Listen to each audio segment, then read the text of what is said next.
Okay, nandito na naman tayo sa ating kusina at tayo ay magluluto. Magluluto tayo with feelings and emotion.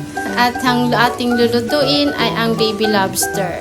Una, pakuluan natin itong baby lobster. Ito ay frozen para naman sure na malinis.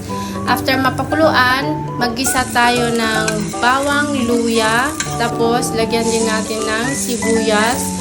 Igisa natin ito hanggang sa maging golden brown. Tapos ilagay naman natin yung baby lobster. Tapos i-fry lang natin to hanggang sa maluto. Bali, itong baby lobster na ito, first time na nakatikim yung alaga ko. Gustong gusto na nila. Lagyan ko din pala ito ng konting black pepper. Tapos nilagay ko na rin yung ating pinaka-sauce.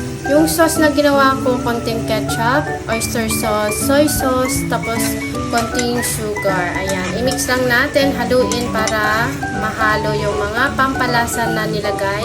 At saka nilagyan ko siya ng green na sili. Bali, itong sili na ito, hindi naman siya yung talagang maanghang na maanghang. Very light lang yung pagkaanghang niya. Kaya kayang-kaya ng mga alaga ko na kainin. So, ayan. Ready to serve na. Luto na yung ating baby lobster. At dito na nagtatapos ang ating cooking serye. Bye, everyone!